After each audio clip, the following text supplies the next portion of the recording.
kualitas tapi untuk jantan.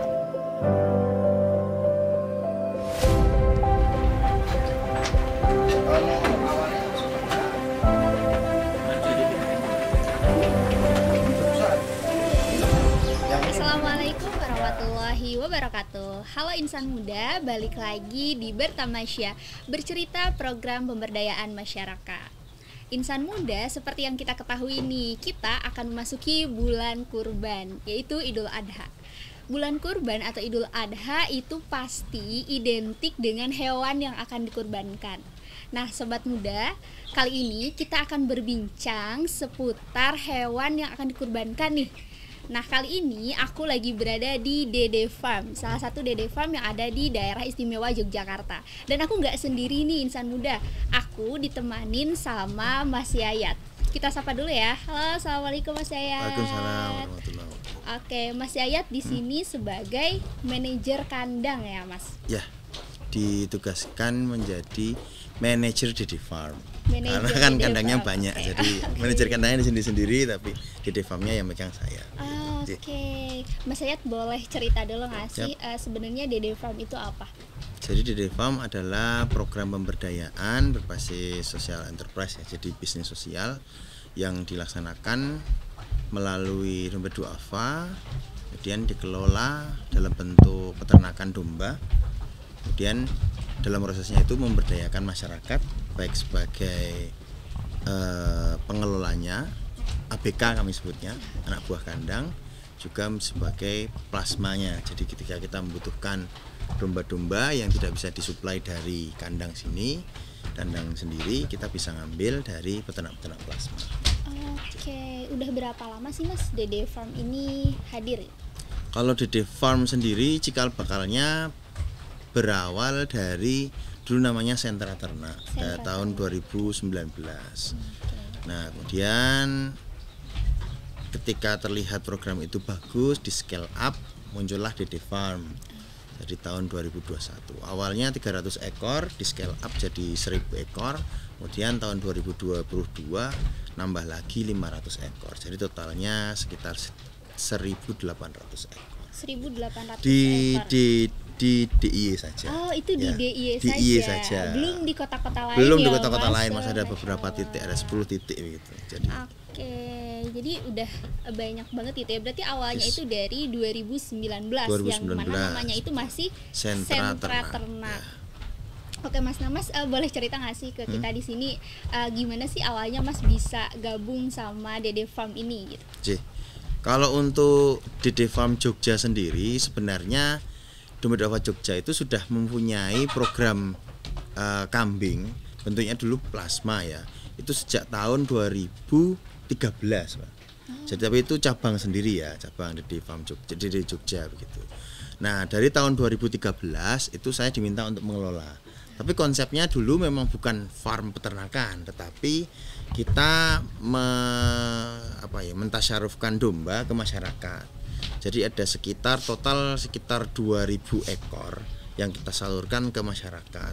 Kalau satu orang rata-rata dapat 2, ya berarti ada 1000 penerima manfaat. Nah, itu saya mengawal program itu dari tahun 2013 sampai tahun 2018. Jadi saya sebagai fasilitator ceritanya. Fasilitator itu bertugas untuk mencarikan fasilitas untuk masyarakat sehingga mereka bisa memberikan mengelola domba-domba tadi, melihara domba tadi dengan maksimal. Ketika mereka butuh tahu ilmu tentang domba, saya carikan dokter, misalnya dokter hewan begitu. Mereka cari butuh ilmu tentang pakan, saya carikan pakar pakan. Alhamdulillah dengan begitu saya juga ikut belajar ya Mbak ya. Begitu. Kemudian tahun 2019 muncullah Sentra Ternak, saya diminta untuk mengelola. Oke, jadi sebelumnya Mas ini basicnya emang sebagai peternak gitu ya Mas? Basic saya sebenarnya bukan peternak, bukan peternak. malahan Dan ya. saya ketemu sama banyak peternak di Jogja itu, banyak yang basicnya bukan peternak.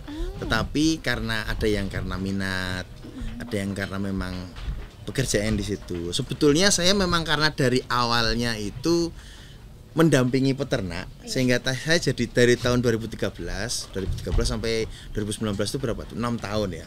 6 tahun, jadi saya mungkin dianggap paling tahu tentang ternak gitu di Domba Duafa Jogja itu. Jadi ketika ada program Dede Farm ini saya diminta untuk mengawal. Oke, nah kalau untuk di Dede Farm Jogja ini aktivitas di kandangnya itu seperti apa sih Mas? Kalau di aktivitas di kandang ya seperti farm pada umumnya sih sebenarnya. Pagi mencampur pakan, membuat pakan, kemudian agak siang nanti ngecek domba. Sini kan pakan 2 kali sehari ya, 2 kali sehari. Kadang-kadang kalau memang butuh pengamatan khusus memang bisa 3 kali sampai 4 kali sehari, tapi standarnya di kami 2 kali sehari dari pagi sampai sore. Kemudian agak siang itu setelah memberi makan nanti ngecek kesehatan domba, muter. Walaupun domba itu sehat tapi kadang-kadang memang ada yang mungkin keseruduk temennya, ada yang mungkin kejepit kandang, biasalah seperti itu nanti harus ada treatment khusus begitu. Kemudian nanti siang mereka nyampur pakan lagi. Kebetulan kita juga ada domba breeding ya, breeding itu anakan ya, peranakan begitu. Itu kan membutuhkan pakan hijauan, mereka istilahnya ngarit, mencari pakan ya, mencari pakan, bukan mencari sih, kita sudah ada lahannya, tinggal motong nanti dicacah, kemudian nanti sore diberikan makanannya. Ini nanti sore juga untuk yang pengemukan. Jadi konsepnya sebenarnya kegiatannya ya sama seperti pada umumnya lah gitu. Oke. Oh iya, kan tadi Mas mengenai pakan nih. Nah, aku udah cukup berapa jam gitu ya di sini, ini tidak mencium aroma yang begitu nyengat nih Mas. Apakah pakan ini berpengaruh Mas? Berpengaruh ya, sangat berpengaruh. Jadi pakan itu kan domba itu sebenarnya ada 2 jenis pakan yang sekarang ini tren ya. Yang pertama itu adalah pakan basah. Pakan basah itu pakai hijauan segar begitu. Yang kedua adalah pakan kering. Pakan kering itu pakai hijauan kering. Jadi hijauan sama tambahan-tambahan pakan yang kering. Nah, biasanya bau itu terjadi karena pakannya basah. Kalau pakan basah, urin otomatis semakin banyak, lebih banyak. Nah, kalau urin lebih banyak, kemudian pakan juga basah, itu mempengaruhi kualitas kotoran ya. Kotorannya jadi lebih basah. Kotorannya, mohon maaf ya teman-teman. Jadi kotoran dombanya jadi lebih basah. Kemudian kencing juga lebih sering, otomatis bau lebih menyengat, lebih menyebar. Tapi kalau pakannya kering, itu biasanya nanti kualitas kotorannya itu lebih kering. Kalau kering kan memang jarang berbau. Itu satu. Yang kedua memang kami ada sentuhan ramah lingkungan lah di sini. Jadi kandang itu memang sekarang posisinya harus tinggi agar sirkulasi udara bisa membawa bau itu cepat pergi gitu. Kalau dulu kan konsepnya kandang itu cuma pendek ya, paling 1 meter gitu. Kalau sekarang ini minimal 2 meter. Jadi kandang dari tanah itu minimal 2 meter, jadi angin bisa membawa bau dari bawah kandang dibawa ke, jadi lebih bebas begitu udaranya. Berarti itu. Selain makanan tadi kandang juga posisi kandang juga itu ya, berpengaruh ya Mas. Pengaruh. Ya. Bahkan kan ini juga sebenarnya tidak, biasanya kan ada yang kalau mau bersih harus setiap saat dibersihkan begitu. Nah, di sini enggak. Ini bersihkan kalau sudah selesai THK, kalau sudah selesai korban. Nanti baru atas panen domba, sudah habis atas sudah habis dombanya, baru kita panen bawah. Kotoran yang bawah ini dipanen juga, saya bilangnya seperti itu. Panen, Jadi istilahnya karena ini juga ada nilai ekonomisnya juga sendiri. Oke, berarti selain domba-domba ini yang bawahnya ini kotoran-kotorannya ada nilai ekonomisnya juga. Ada nilai ekonomisnya juga. Nah, dulu kan kita tanya-tanya, kalau saya sih karena saya di lembaga zakat juga ya, boleh nggak sih jualan kotoran begitu ya.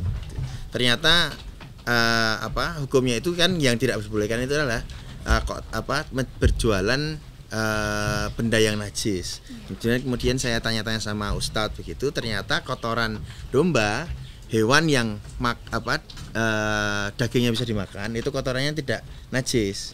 Jadi ketika ya tetap harus dibersihkan ya. Tapi ketika ada kotoran domba di baju kita, kencing gitu, kita sudah wudu, sholat tidak masalah, tidak apa. Jadi sebenarnya ini dijual juga boleh. Makanya ini ada pendapatannya sendiri untuk kandang gitu.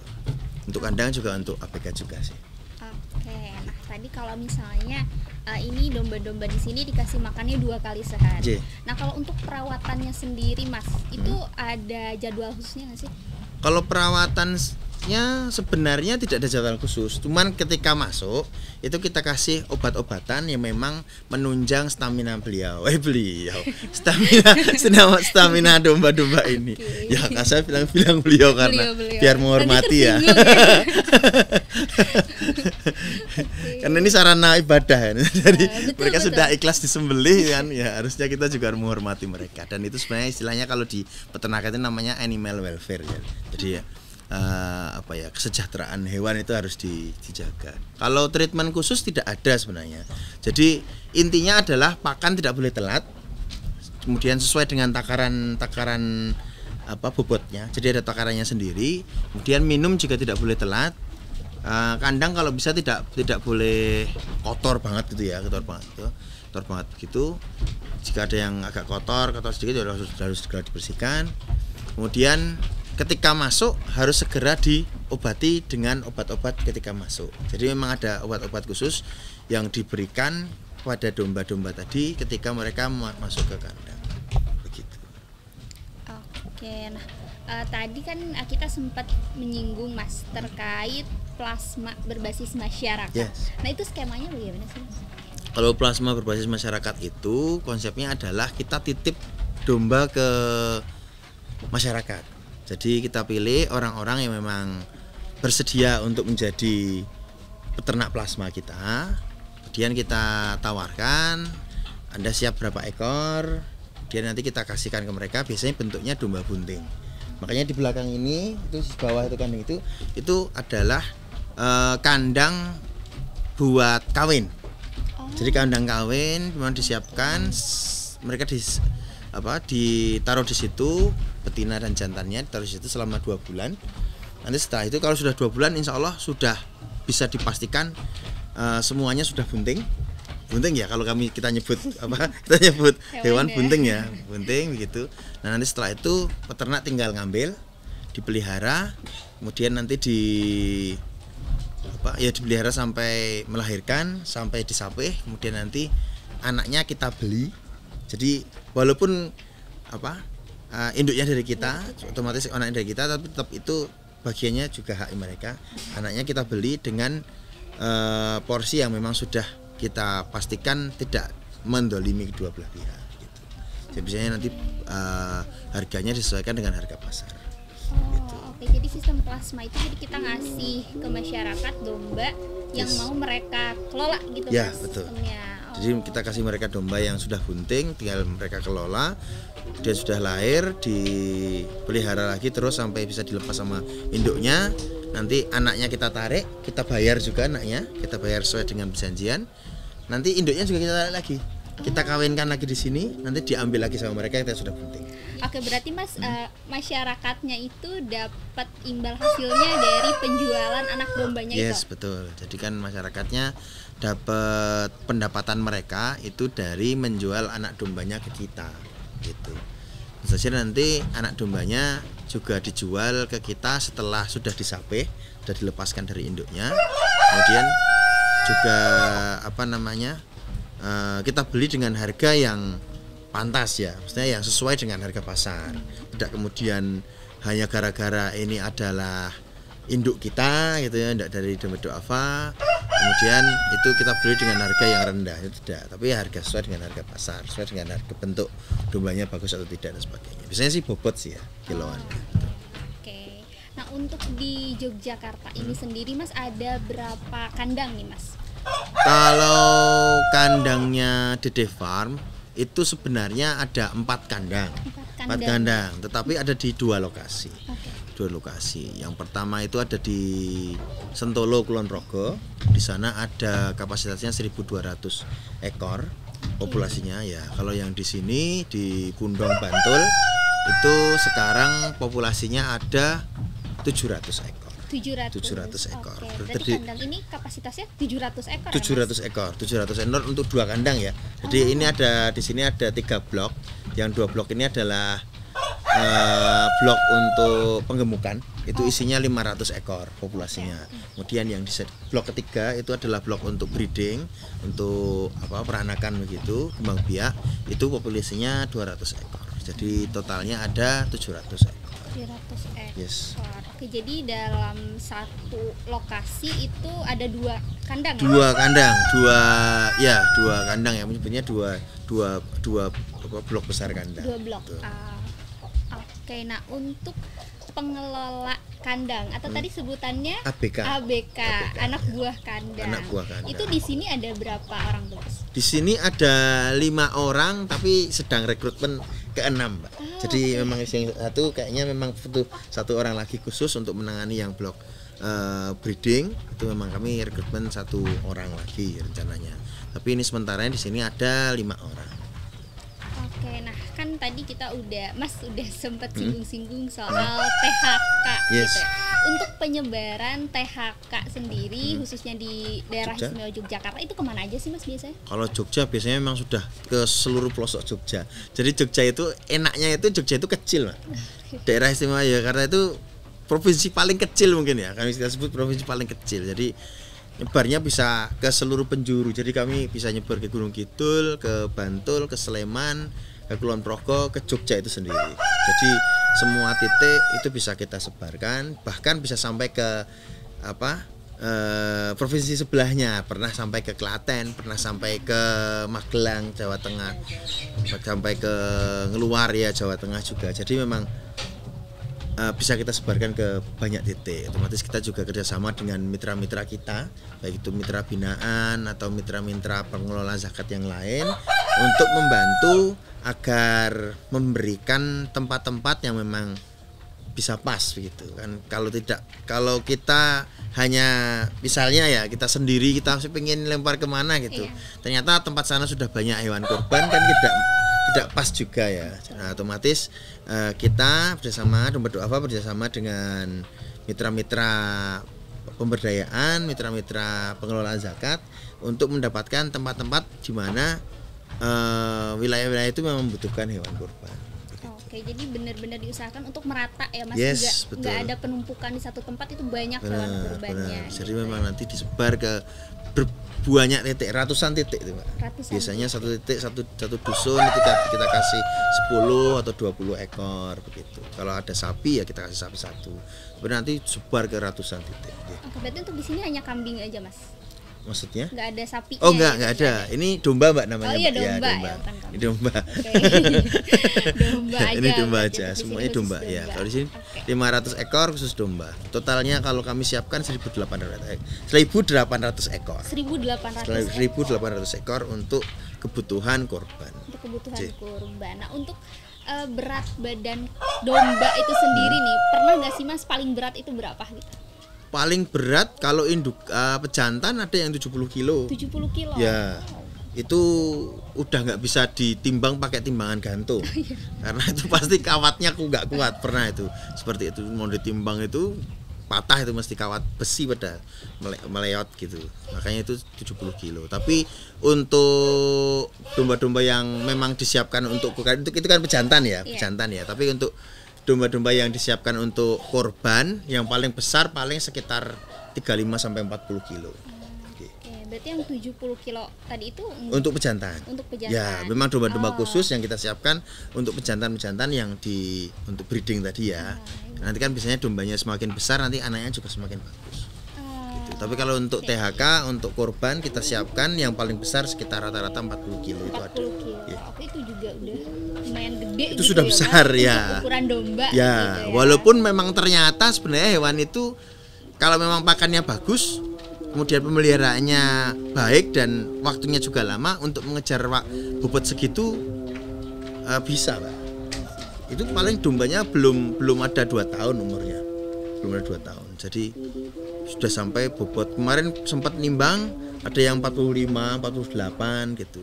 Jadi kadang-kadang saya mikir ini pakannya yang terlalu banyak atau gimana.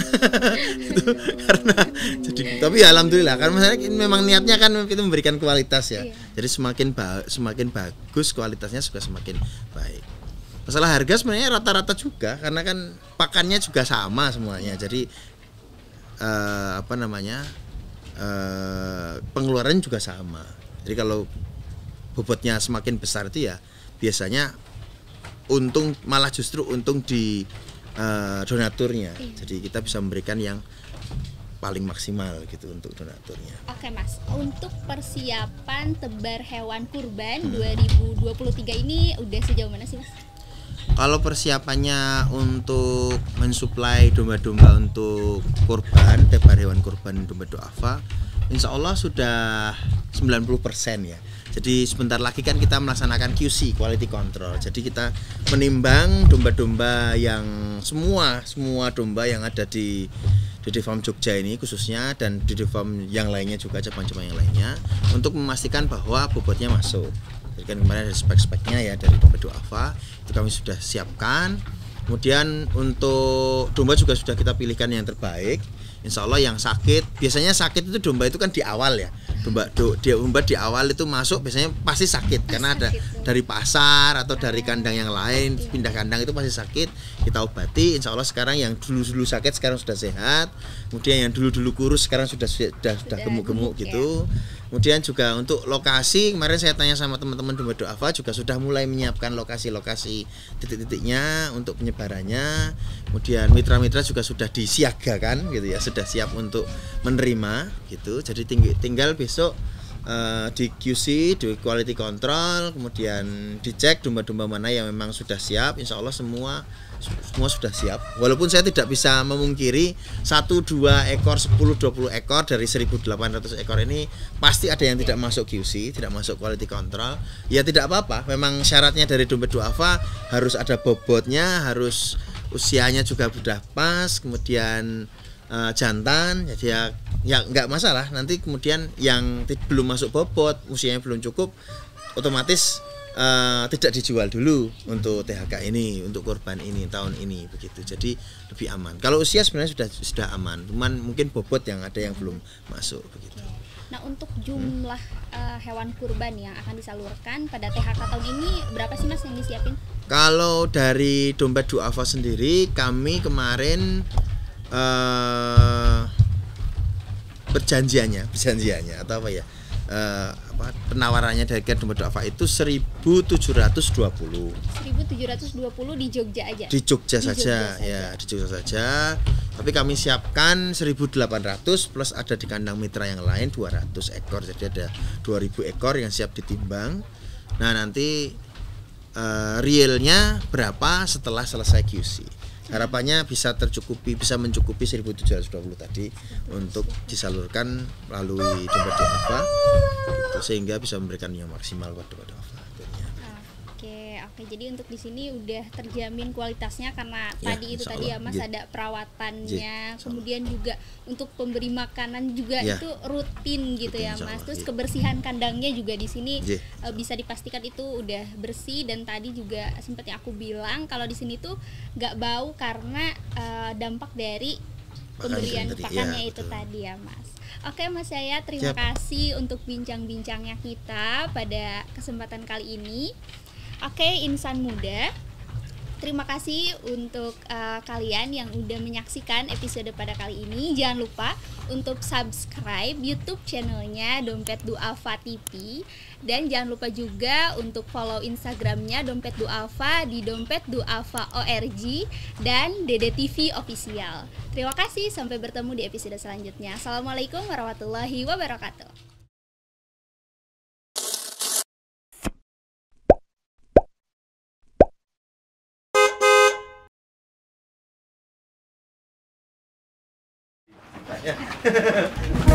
Dan ini kandangnya ini sudah berkualitas tapi itu jangan